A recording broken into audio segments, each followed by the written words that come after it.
Hey there, everyone, and welcome to Anchor Point's first vlog. I am very appreciative if you are here to watch this content and material. We look forward to being able to provide additional pieces to you in the future that you will find valuable, useful, and hopefully are a resource that you can refer back to as you either wish to learn more about what we are doing as a business, as well as how we can help you with what you have going on from your side from a creative communication standpoint and being able to just interact with us in a way that's a little bit more, that's a little bit different, than our blog or other material that's out there.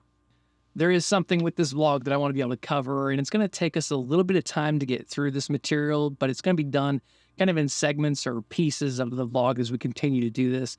It's the idea behind, turning your why kind of into your how. And as a business owner myself and a newer business owner myself, only since November of 2022, taking over a company that I had worked with for more than 8 years and transitioning it through being Ghostwriters Incorporated over to Anchor Point, and that process of transforming our why behind what we do and how we feel it's important to communicate and it's important to do that creatively because of the way the world's changing in how it handles absorbing information.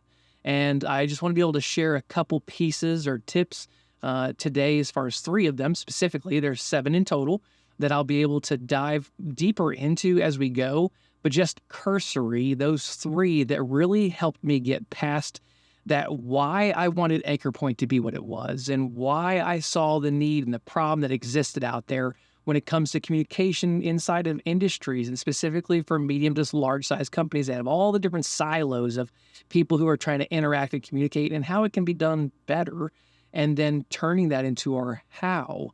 How did we go from taking our vision and our mission in delivering actual products and deliverables and ideas that generate this change across an industry? And so I'm looking forward to digging into those 3 to start today.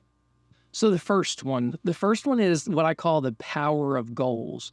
This is thinking bigger, thinking longer, and putting some effort and energy into what your actual goals are. Even if it's something coming from leadership, that is, can we increase engagement? Can we increase our retention? Do we have the opportunity to increase our revenue through an initiative?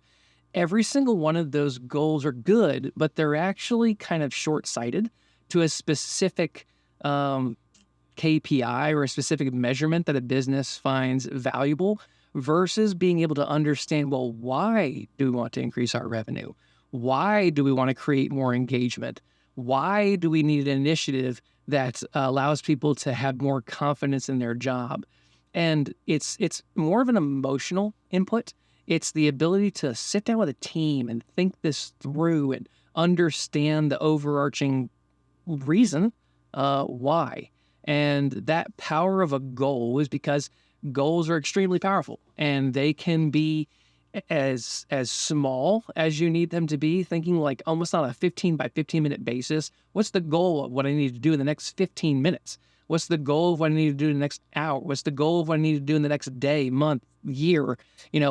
But each one of those can be powerful if they are accomplishing what we are trying to move towards and also why we are trying to move towards it. The second one is overcoming challenges.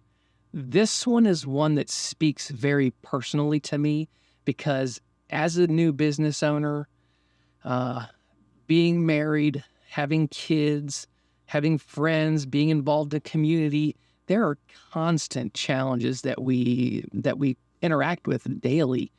Sometimes minute by minute. It can be the multitude of people who are coming into your office or calling you or emailing you, trying to get you to be distracted from the goal that's in front of you. And it feels like it's keeping you from being able to have that mindset of continuing to go, I'm focused on what I'm doing.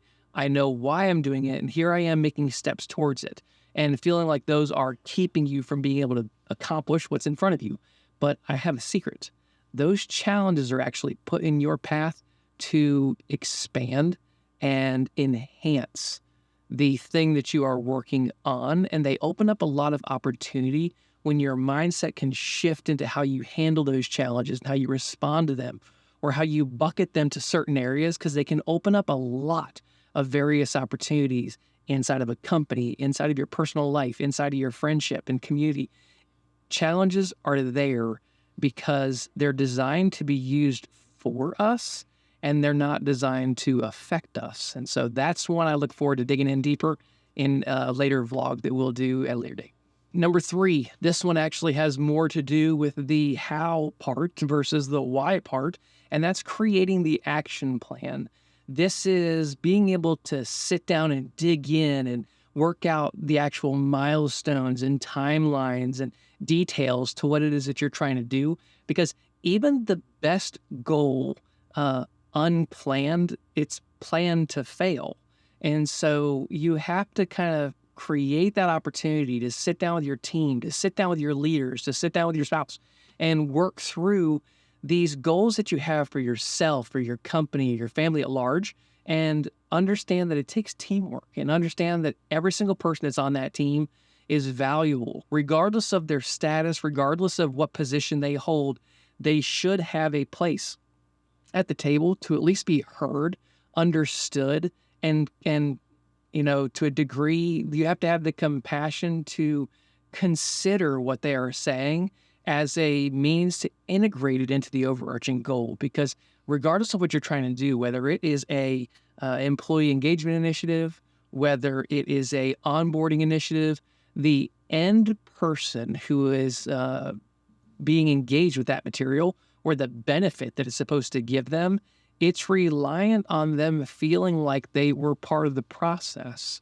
And there are ways to work that into your action plan where it doesn't derail the goal. It doesn't create confusion, but it creates community, and it creates engagement. It creates the ability for people to feel like they were part of something.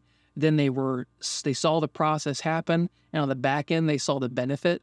And when they do that, as action plans have an opportunity to create that type of engagement, the employee, the end user, the consumer, your stakeholders, boss, leadership, you name it, the outcome will always be positive because everybody wants to be included. And there is a way to do that right, and there is a way to do that wrong. And more often than not, it can be done the wrong way. And I think all of us have experienced that during our working life, leadership life, and in a lot of other ways. And so that action plan is this grand vision that can be turned into the steps to see it take place, while also including the people that it impacts and those who are making the decisions on it. And that is number 3. And so that's what I wanted to kind of cursory overview today. And I'm looking forward to sharing the next ones, because I said there are 7 in total, but that's the first 3. Again, thank you. I'm very appreciative of this time that you've been able to spend with us. If you need any additional information or would like to learn more about our team and what we do and how we can help with this why to how process through creative communications and creative deliverables, you can visit our website at anchorpointteam.com, or follow us on our social media channels. Depending on where you're watching this from, we always appreciate the follow, the like, the subscribe, the thumbs up, the heart, the smiley face, all the various things that are out there, and way you can engage with us and let us know if this content becomes valuable for you.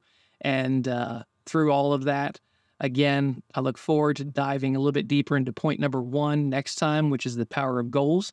And I will see you soon. Thanks. Bye.